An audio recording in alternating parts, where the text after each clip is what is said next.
Hello dear friends, welcome to the official YouTube channel of the Home Academy। JKSSB female supervisor examination के लिए general science के important multiple choice question है। आपके syllabus में nutrition का topic भी mention किया गया है और स्पेशलाइजेशन में भी आपका न्यूट्रिशन मेंशन किया गया है। उसके अलावा फिजियोलॉजी भी मेंशन किया गया है, फूड साइंस भी और प्रोसेसिंग भी मेंशन किया गया है। साथ में केमिकल एनालिसिस और फूड भी जो है मेंशन किया गया है। तो इन्हीं सभी टॉपिक्स को ध्यान में रखते हुए जो है यहाँ पर मैं मल्टीपल चॉइस क्वेश्चन आपके लिए लेके आया हूँ। उम्मीद करता हूँ कि आप सभी इससे फ़ायदा ज़रूर लेंगे। आप हमारी वेबसाइट पे विजिट कर सकते हैं www.homeacademy.in, जहाँ पर आप मल्टीपल चॉइस क्वेश्चंस की प्रैक्टिस कर सकते हैं। चलिए स्टार्ट कर लेते हैं आपका topic. Multiple choice question number 1 आपकी स्क्रीन पे आ चुका है। Which of the flowing has a longest small intestine. आप बताएंगे लॉन्गेस्ट स्मॉल इंटेस्टाइन किन में होती है। कॉर्निवोर है, ओमनिवोर है, हर्बीवोर है एंड ऑटोट्रॉप्स है। ऑटोट्रॉप आप जानते हैं क्या होते हैं, वो ऑर्गेनिज्म जो अपना खाना खुद से प्रिपेयर करते हैं, तो ये हमारे ऑटोट्रॉप्स होते हैं, इनमें नहीं होती। कॉर्निवोर है वो जो मीट ईटर्स होते हैं, उसे हम कॉर्निवोर्स कहते हैं। ओमनिवोर जो है और हर्बीवोर। ओमनिवोर जो होते हैं वो क्या होते हैं, जो प्लांट भी ईट करते हैं और जो है वो मीट भी ईट करते हैं। और हर्बीवोर जो होते हैं सिर्फ प्लांट ईटर होते हैं, जैसे कि इसमें काऊ आ जाएगी, आपकी आपकी बिफेलो आएगी, ठीक है, और आपका हॉर्स भी जो है इसकी एग्जाम्पल में आएगा। तो यही होते हैं हर्बीवोर जिनकी लॉन्गेस्ट होती है स्मॉल इंटेस्टाइन। क्वेश्चन नंबर 2 जो है आपकी स्क्रीन पे आ चुका है। The process of obtaining the food by amoeba is known as. हम न्यूट्रिशन का टॉपिक पढ़े हैं, न्यूट्रिशन में different different mode of nutrition पढ़े हैं। न्यूट्रिशन अमोबिया पे के बारे में पढ़ा था कि यहाँ पर जो है वो फैगोसाइटोसिस जो है न्यूट्रिशन होती है। बेसिकली अपना खाना जो है वो फैगोसाइटोसिस लेता है, मतलब सेल जो है सेल ईटर होते हैं बेसिकली। तो फैगोसाइटोसिस जो है ये आपके लिए सही होगा, अमोबिया में होती है। क्वेश्चन नंबर 3 है the organism having parasitic mode of nutrition. तो बताइए, न्यूट्रिशन के टॉपिक में एग्जांपल पूछी जाती है, तो वो ऑर्गेनिज्म बताइए जिनमें पैरासिटिक मोड ऑफ न्यूट्रिशन है। तो हम पढ़े थे प्लाज्मोडियम के बारे में। ये प्लाज्मोडियम में जो है पैरासिटिक मोड ऑफ न्यूट्रिशन है। आप जाके न्यूट्रिशन के वीडियो जरूर देख लीजिए अगर आपने नहीं देखी। क्वेश्चन नंबर 4 है one of the flowing organism has a saprophytic mode of nutrition. तो बताइए सेप्रोफिटिक मोड ऑफ न्यूट्रिशन किस ऑर्गेनिज्म में होती है। 4 एग्जांपल्स आपकी स्क्रीन पे है। मशरूम है, मलेरिया पैरासाइट है, लीच है, लाइस है। तो किस में होती है, मशरूम में। तो मशरूम में सेप्रोफाइटिक मोड ऑफ न्यूट्रिशन होता है। क्वेश्चन नंबर 5 है the length of small intestine in human adult is. Human adult में स्मॉल इंटेस्टाइन की जो है वो लेंथ कितनी होती है, 3.5 मीटर के आसपास होती है। तो याद रखेंगे, फैक्ट बेस्ड क्वेश्चन है। क्वेश्चन नंबर 6 है the process of digestion of food in human beings is. आप जानते हैं, sorry, the process of digestion of food in human begins in, कहाँ से शुरुआत होती है। न्यूट्रिशन में आपने पढ़ा है न्यूट्रिशन इन प्लांट्स के बारे में, न्यूट्रिशन इन एनिमल्स के बारे में, और खासकर हम ह्यूमन न्यूट्रिशन के बारे में भी पढ़ते हैं कि इंसान जो होता है उसमें सारा सिस्टम कैसे चलता है, डाइजेशन कैसे होती है, ठीक है, तो अपना खाना जो है वो कैसे लेता है। यहाँ पर पूछा गया है कि process of digestion of food जो होता है ह्यूमन बींग्स में जो है वो कैसे शुरुआत होती है। क्या जो है वो स्टोमिक से होती है, नहीं, फूड पाइप से नहीं, पहले तो मुंह में डालता है, इंजेक्शन जिसे हम कहते हैं। सबसे पहला काम आपका जो होता है वो इंजेक्शन का काम होता है, जहाँ पर हम फूड जो है वो लेते हैं, तो इंजेक्शन होगा। फ्रेंड्स आगे चलते हैं, अगला क्वेश्चन हमारे पास है the process of digestion in human is completed in. Injection से तो स्टार्ट हो जाता है माउथ से, लेकिन ये कंप्लीट कहाँ पर होता है। कंप्लीट जो होता है डाइजेशन जो होता है वो स्मॉल इंटेस्टाइन में जो है वो कंप्लीट होता है in case of human beings. Question number 8 है in human digestive system bile is secreted by. आप देखिए, अब यहाँ पर आप केमिकल एनालिसिस भी जब फूड का करते हैं या डिफरेंट डिफरेंट जो आपके जो है फिजियोलॉजी के बारे में अगर आप पढ़ेंगे, उससे रिलेटेड जो है आपके क्वेश्चन रहेंगे यहाँ पर। अब देखिए जो बाइल जूस है, ठीक है, ये लीवर से निकलता है, बाइल जूस जो है वो लीवर से निकलता है, और लीवर के बाद जो है कहाँ पर जो है वो स्टोर होता है, ये भी क्वेश्चन आता है। लीवर के बाद जो है स्मॉल इंटेस्टाइन में जाएगा, इंटेस्टाइन जैब में जाएगा, ठीक है, और फिर स्टोर रहता है आपका गाल ब्लैडर में। अब क्वेश्चन यहाँ पर है in human digestive system bile is secreted by. Secrete कहाँ से होता है, लीवर से सिक्रेट होता है, तो याद रखेंगे। क्वेश्चन नंबर 9 है two of the flowing organism have a holozoic mode of nutrition. तो किन ऑर्गेनिज्म में होलोजोइक मोड ऑफ न्यूट्रिशन होती है, पढ़े हम। एक तो पैरामीशियन है, पैरामीशियन में होगी प्लाज्मोडियम में नहीं होगी, अभी हमने ऊपर पढ़ा प्लाज्मोडियम की एग्जांपल्स। तो ठीक है, तो यहाँ पर जो है वो पैराकीट में होती है। पैराकीट एंड पैरामीशियन जो है वो सही आपका आंसर रहेगा। क्वेश्चन नंबर 10 है the autotrophic mode of nutrition requires. Autotrophic mode of nutrition क्या होता है? ऑटोट्रॉप्स कौन होते हैं? वो ऑर्गेनिज्म जो अपना खाना जो है खुद से प्रिपेयर करते हैं, उनको हम ऑटोट्रॉप्स कहते हैं। अब ये जो ऑर्गेनिज्म होते हैं अपना खाना कैसे प्रिपेयर करते हैं?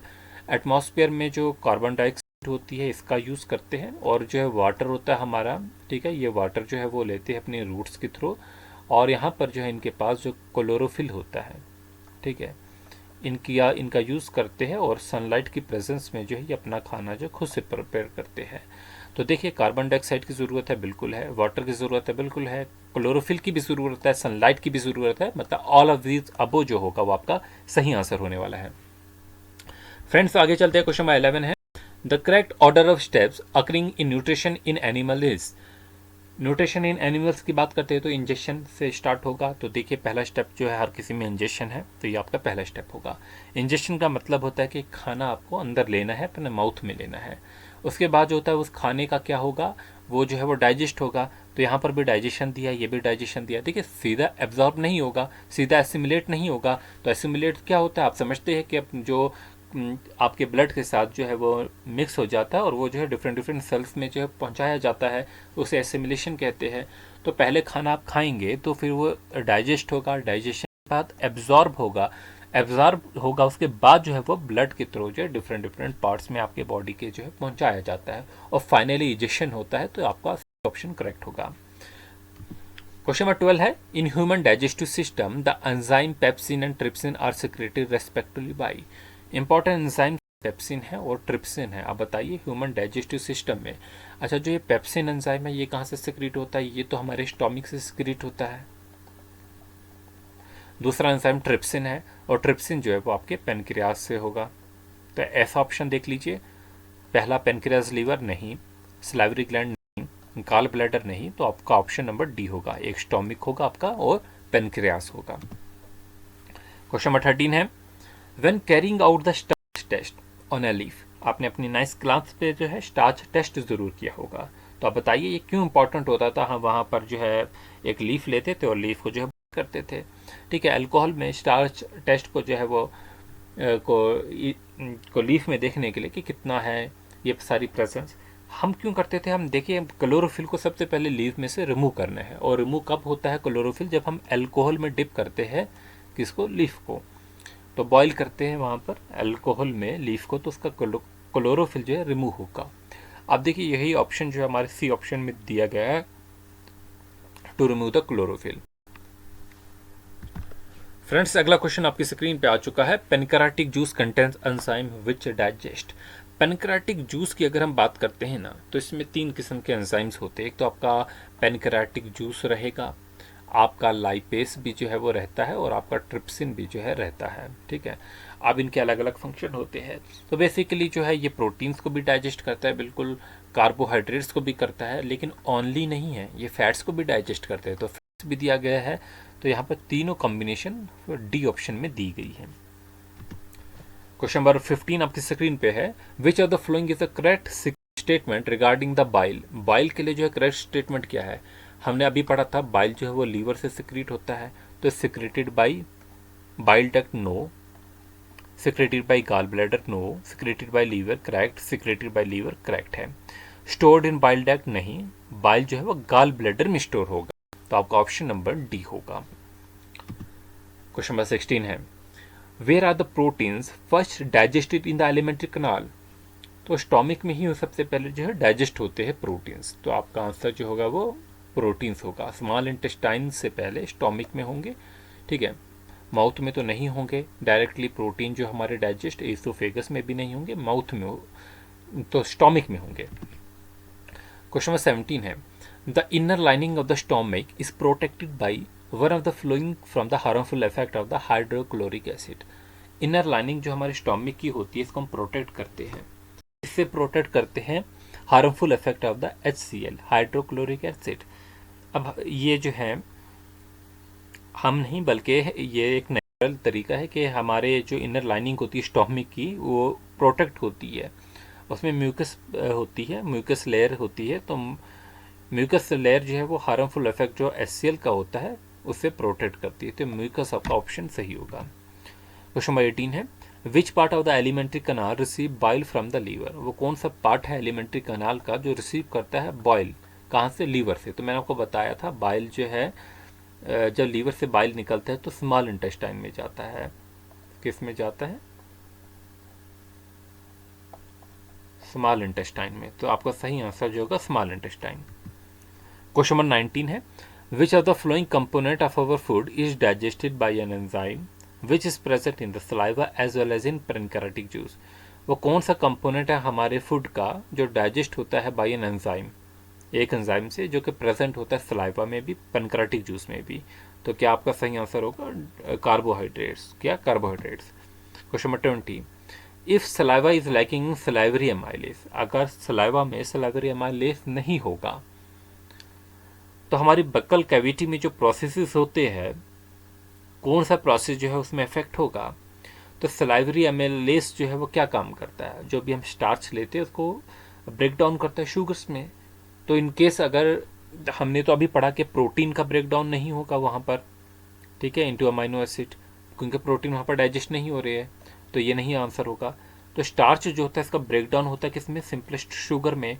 तो ये आपका सही आंसर होने वाला है।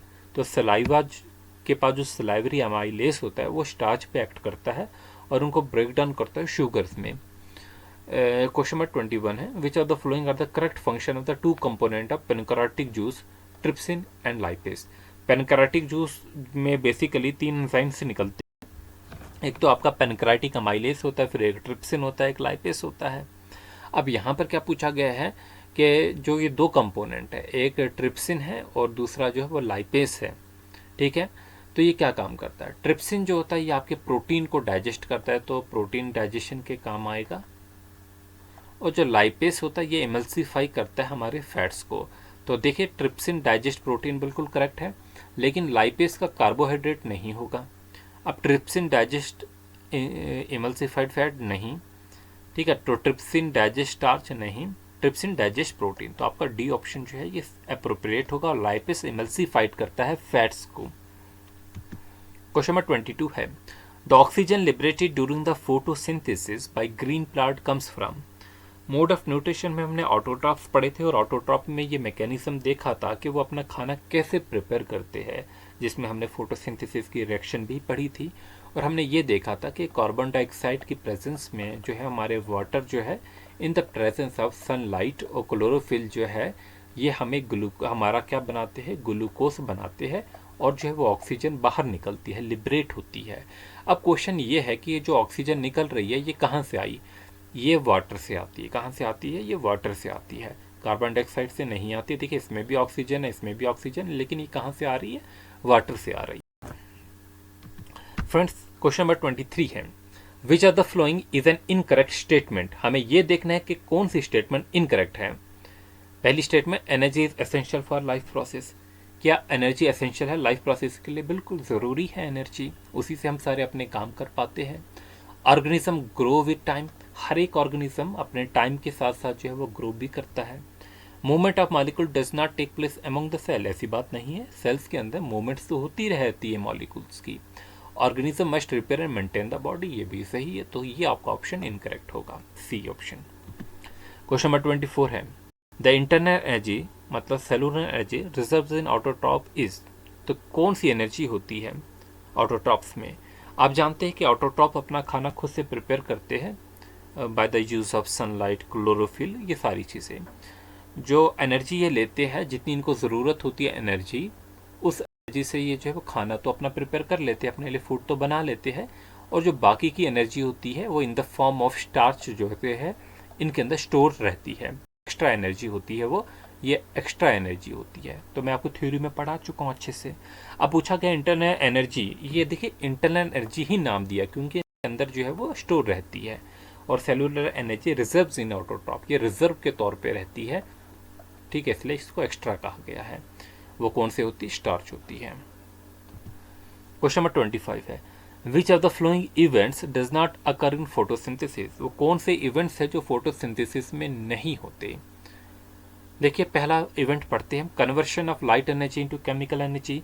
सन से जो है वो सनलाइट आ रही है, ठीक है, इसको जो है वो केमिकल एनर्जी में कन्वर्ट करते हैं, बिल्कुल करते हैं, मतलब ग्लूकोज तो बना रहा है ना उसका।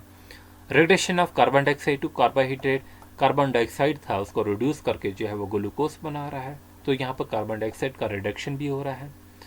Oxidation of carbon to carbon dioxide, ऐसी बात नहीं है कि हम कार्बन की जो है वो ऑक्सीडेशन करके इसको जो है कार्बन डाइऑक्साइड बना रहे हैं, तो ये बिल्कुल इनअप्रोप्रिएट है। बस रिएक्शन आपको याद होनी चाहिए, आप काम बाकी कर लोगे। और absorption of light energy by chlorophyll, chlorophyll मदद करता है लाइट एनर्जी को एब्जॉर्ब करने में। क्वेश्चन नंबर 26 है, the opening and closing of stomatal pores depends upon, opening और क्लोजिंग जो है स्टोमेटा के पोर्स की वो किस पे डिपेंड करती है, तो ये डिपेंड करती है वाटर कितना है गॉड सेल्स में, ठीक है, तो ये इसी पे डिपेंड करेगी, जो वाटर होगा गॉड सेल में उसी से जो है वो ओपनिंग और क्लोजिंग का स्टोमेटा जो है वो कंट्रोल होती है। क्वेश्चन नंबर 27 है, most of the plant absorb nitrogen. आप देखिए अभी आपने पिछले एग्जामिनेशंस में मैंने आपको पढ़ाया था मिनरल न्यूट्रिशन के बारे में भी, और वहाँ पर ये बात जो है वो डिस्कस भी की थी कि जो नाइट्रोजन होती है कैसे एब्जॉर्ब होती है, किस फॉर्म में एब्जॉर्ब होती है। एक तो वो नाइट्रेट्स की फॉर्म में एब्जॉर्ब होती है और नाइट्राइट्स की फॉर्म में एब्जॉर्ब होती है। इसी तरीके से आपको फॉस्फोरस का भी पूछा जा सकता है, पोटेशियम का भी पूछा जाता है, कैल्शियम का भी पूछा जाता है, मैग्नीशियम का भी पूछा जाता है, ठीक है, जितने भी मैक्रो न्यूट्रेंट्स है और माइक्रो न्यूट्रेंट्स हैं उनके बारे में क्वेश्चन पूछे जाते हैं अक्सर, ठीक है, तो यहाँ पर नाइट्रेट्स और नाइट्राइट्स के फॉर्म में जो है वो हमारी नाइट्रोजन जो होती है वो एब्सॉर्ब होती है। क्वेश्चन नंबर 28 है, the first enzyme to mix with the food in the digestive tract is, देखिए कितना अच्छा क्वेश्चन है कि वो कौन सा पहला एंजाइम है जो मिक्स करता है किसके साथ, जब भी आप खाना खाते हैं फूड खाते हो आपके डाइजेस्टिव ट्रैक्ट में वो एंजाइम मिक्स होता है, तो वो कौन सा है, अमाइलेस है, कौन सा है, अमाइलेस है। फ्रेंड्स क्वेश्चन नंबर 29, देखिए अगर आप अपने एग्जामिनेशन के लिए प्रिपेयर कर रहे हैं तो आप हमसे ज़रूर जुड़िए हमारे होम एकेडमी के फेसबुक पेज से। मैं पिछले 1-2 सालों से जो है यूट्यूब पे जो है वो कंटिन्यू नहीं कर पाया कुछ इश्यूज़ की वजह से, ठीक है, अब मैं रेगुलर क्लासेस लेना शुरू कर चुका हूँ।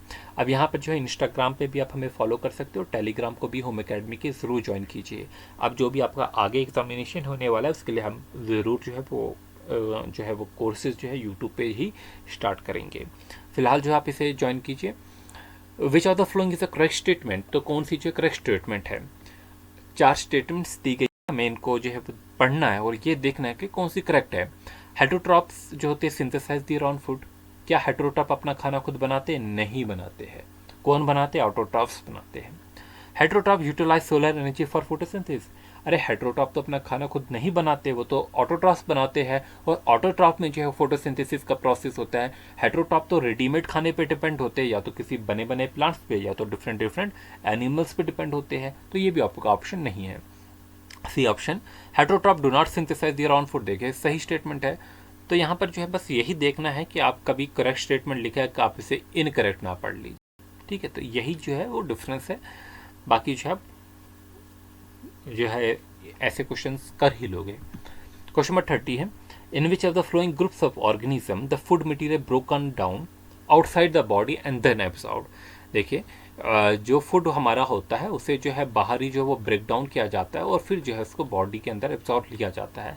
ऐसा तो मशरूम में होता है, मोल्ड्स में होता है, ब्रेड के यीस्ट में भी होता है, ठीक है, तो ग्रीन प्लांट्स में ऐसा नहीं होता, ठीक है, एमोबिया में ऐसा नहीं होता, वो तो उधर तो फैगोसाइटोसिस होता है, ठीक है, तो याद रख लेना। क्वेश्चन नंबर 31 है, the following is the correct sequence of parts as they occur in the human alimentary canal. सबसे पहले तो खाना हमारे कहाँ पर जाता है, माउथ में जाता है, तो तीनों ऑप्शन जो है वो माउथ के ही है। माउथ के बाद जो है आपका स्टॉमिक में डायरेक्ट नहीं जाता, इसलिए ये ऑप्शन आपका क्रॉस होगा, ठीक है। एसोफेगस में जाता है, बिल्कुल जाता है एसोफेगस में, फिर स्टॉमिक में जाता है, ठीक है, फिर लार्ज इंटेस्टाइन और स्मॉल इंटेस्टाइन में, लेकिन ना लार्ज में नहीं, पहले स्मॉल में जाएगा, तो ये ऑप्शन भी आपका गलत होगा। अब माउथ के बाद यहाँ पर स्टॉमिक कर दिया है तो ये भी गलत होगा, तो आपका ऑप्शन नंबर डी रहेगा। पहले खाना माउथ में जाता है, फिर एसोफेगस में जाएगा, फिर स्टॉमिक में जाएगा, फिर स्मॉल इंटेस्टाइन में जाएगा, और फिर जो है वो लार्ज इंटेस्टाइन में जो है आपका खाना जो है वो जाने वाला है। तो फ्रेंड्स ये आज के हमने क्वेश्चन जो है इस टॉपिक पे तो कर लिए। अब आपके टॉपिक्स जो है मैंने कुछ करवा तो लिए है आपको, ठीक है। तो अभी जैसे रेस्पिरेशन है, transportation of water, food and minerals in nutrition जो है ये भी आपका टॉपिक दिया गया है। तो होपफुली जो है मैं यही आपको जो है वो टॉपिक करवाऊँ या कोई डिफरेंट टॉपिक करवाऊँगा अभी आपका, ठीक है। सिलेबस आपके एग्जामिनेशन से पहले हम सारे जो है वो टॉपिक्स को करने की ट्राई करेंगे। Thanks for watching, wish you good luck.